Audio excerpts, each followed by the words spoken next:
Shalom. Welcome back, everybody. Today, I want to talk a little bit about something I don't know, to do with instinct and the limit of the mind or the intellect, because that's what we want to go beyond. We want to go beyond the mind. Sentiments, thoughts, and reason.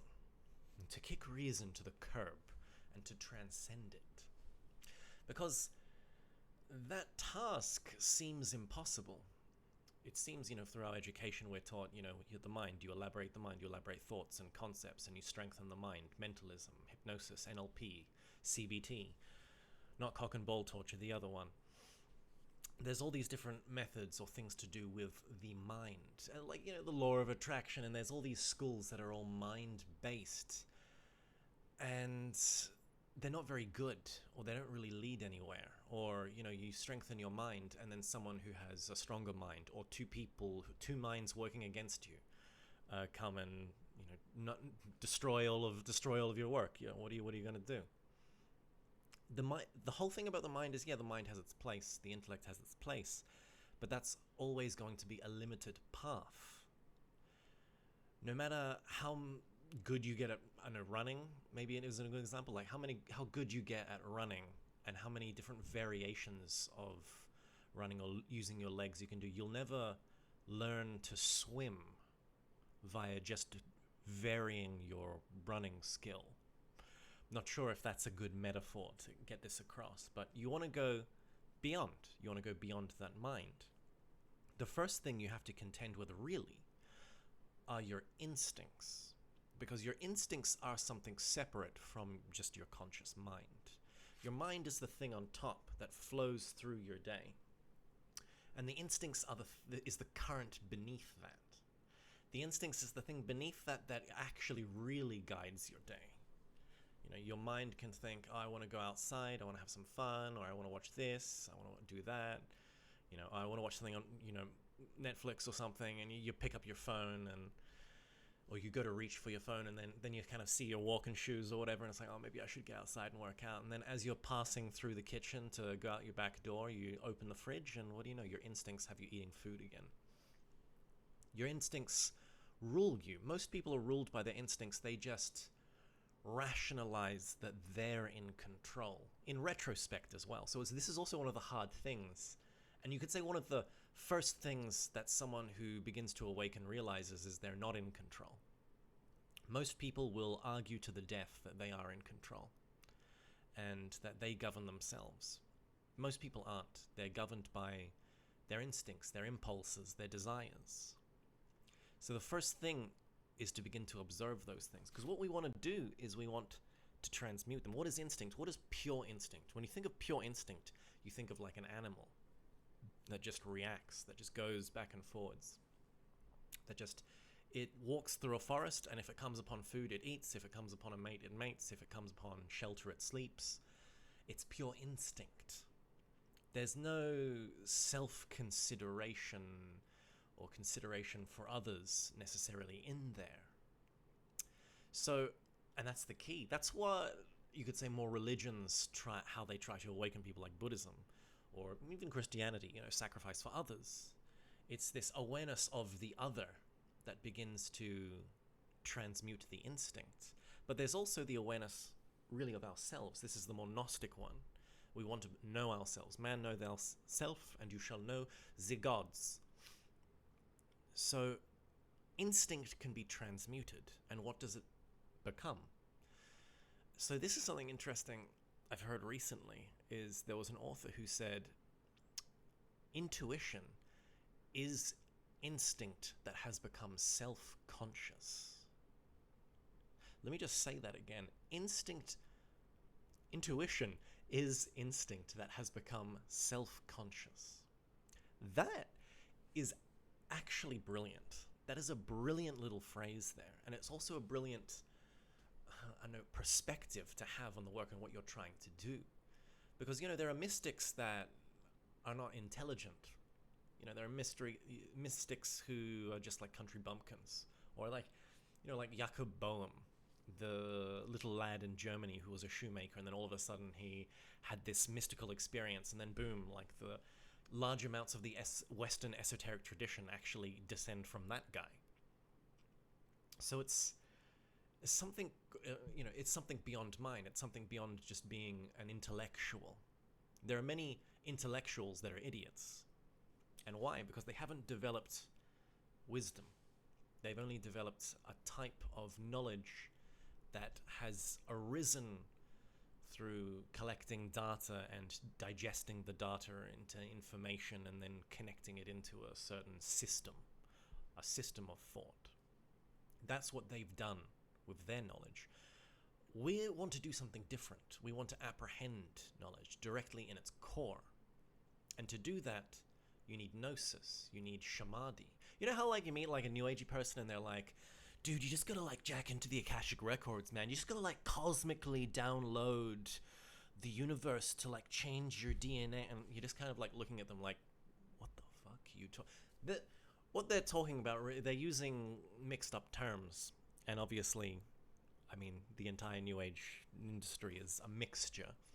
But what that is, or the origin of that idea, is this state in samadhi, satori, henosis is probably better than apotheosis. Apotheosis just means to reach your maximum, whereas henosis is more of a connection with the all, if you want to use a more hermetic phrase.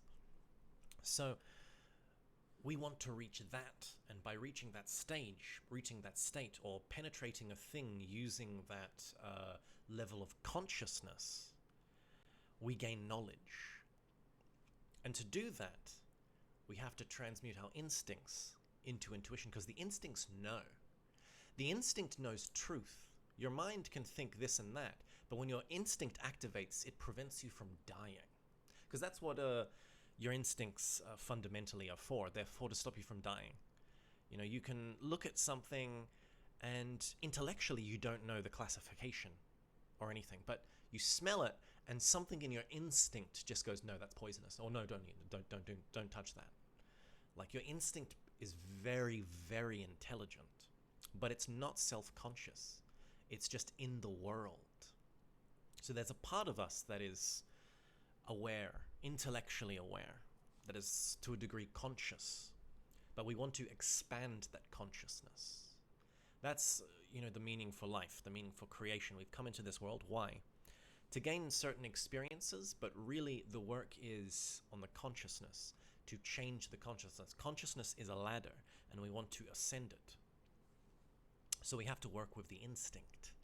Work with the instinct to transmute it, to make it self-conscious, to make it connected to intuition. And then the intuition itself, which can be then guided and used, that's what can get you into the cosmic downloads, man. So how do you do that? To a degree, everything from, certain sexual magic practices, obviously transmuting your sexual energy, all of that struggles with the instinct. The instinct just wants to, just wants to get it all out. The instinct wants to indulge. So if you let it, there are some animals that if you let them, they'll just eat themselves to death. So what you want to do is you want to fight against it. This is, who's the guy, Jacob and the angel, and he's wrestling the angel. You got to kind of be that. You got to be the angel to your Jacob, and your Jacob is your instincts in this case. So how do you do that? This is what asceticism is for, and this is the purpose of applying discipline upon yourself. So in tantric texts, they always talk about things a lot of them preach certain things that shock the consciousnness. They'll tell you to do a specific sexual act that you may think is degenerated, or take a drug, or if it's sometimes eat meat. Specifically, this is in schools that preach vegetarianism or things like that. And people, the reason why that was there is to shock the consciousness, to shock the ascetic. We nowadays read that and go yeah, man, that's totally a spiritual, I can justify all of my crap desires. via a spiritual practice. And it's like, no, Tantra was for very advanced practitioners. Usually the tantrikas or the people who practice Tantra were like away from society in the hills and mountains. Some of them weren't. Some of them were, farmers. Some of them lived in life. But there were periods of their life where they practiced a stringent asceticism. And that's what we are lacking nowadays. We lack a type of discipline, a type of asceticism. And so where can you find that? You can't really just drop your job nowadays and because of, certain things and like go to, the Himalayas to an ashram or something. You need to apply that to yourself, to your everyday life. Your life must become a psychological gymnasium. You must have the consciousness active enough to catch your instincts, your impulses, to observe them. But you'll find it's hard to strategize against them. Like, I don't know if you're a glutton or you just want a certain thing. I know a guy who would like strategize against himself. Like he would put a certain food or maybe the like TV remote on top of the stairs in his house. So if he wanted to use the TV, he would have to like make the trek to like the top of the stairs, like walk up the stairs to get it. And through that process, there's a higher chance of like, catching yourself on the way through. Or like a guy who, there was another guy I knew who he took the drawers, you have like a chest of drawers. He took the drawers out of his chest of drawers and would like change them around every night before going to bed. And then he'd set his alarm like early, so he'd get up and be really gluggy and then go to his drawer. And the idea was he'd open his drawer and like, he'd pick the wrong one, like I want underwear, and he'd pick out, I don't know, shirts or something and then go, oh, of course. I'm a conscious being, like to shock him into remembering, self-remembering or something. And that stuff never works. That stuff never really works. You can strategize against yourself. Sometimes there's certain results that can arise, like if you have a strong addiction to something, or there are certain patterns, certain building of habits. This is all, just the pop psychology. That stuff works to a certain degree. But what we're after is something different. We're after a radical transformation of the self. And that has to transform the instincts as well. So there needs to be something emotional. You can't, if your life is permeated by negative emotions, you cannot do the work. You need to sort out your relationships, your emotions first. That has to be sorted out. Your instincts. You need to learn a certain discipline, a certain asceticism. You need to struggle against. Maybe you do need to go through certain weird strategies against yourself, because that will still yield a type of knowledge. And that's the knowledge that it doesn't work. The knowledge of exactly how in control or out of control you are. Out of that, something begins to arise. And hopefully through your meditations, through certain I shouldn't say meditation actually. I'm going to delete that word from my vocabulary because that just has too many wrong connotations to it nowadays. There is something that you perhaps cultivate in your practice that begins to build up. And this force is the thing that will have dominion over your lower self, over your appetites, your impulses, your desires, your mind. And that thing needs to become aware. That's the consciousness itself, but acting in a certain way. It's a center of gravity you've built. I know Gurdjieff would call it the deputy or the deputy steward. So this thing needs to be built. This thing that transmutes the instinct, the subconscious, into the conscious, or intuition. The process of this Carl Jung called individuation. Individuation is to have a center, something in your personality that transmutes, like unconsciousness goes in and consciousness comes out. And just to have that there always active. That's that thing that we want. We want that. So we have to become aware, and a part of that practice, this is the whole point of awareness exercises in the body. We need to become aware of our body at all times. You know the idea of awakening? Oh, awake, he's awake, she's asleep, blah, blah, blah. Real awakening happens in the body first. The body itself awakens. And this is a mystery of the instinct. The instinct which is also connected to the Muladhara chakra at the base of the spine. So it's interesting. A lot of people want powers, and so they'll focus on their third eye, or they'll do meditations to do with like compassion and things like that, and they'll focus on their heart chakra. We're going to do something completely different. Your meditations should all be centered on your coccyx, on the base of your spine. That is the center of instinct within you. And your instinct is your essence. It is the divine animal, as Nietzsche would put it. You're trying to activate that, to make it conscious. So to merely sit and observe that, and while observing that, be conscious of your entire body, that is the practice that will slowly, and obviously you have to link all of your other kind of desires and reactions to that, but seeing that as the core and the thing growing out of that, that is what will eventually lead to a type of awakening.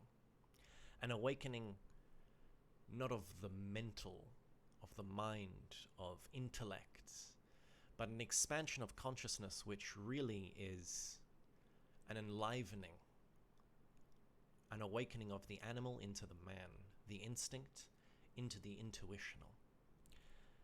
So it's a little bit, I don't know, esoteric or weird kind of topic. I'm not sure how you feel about that, but that's something important to understand. In this work, at least. Anyway, like and subscribe, I guess.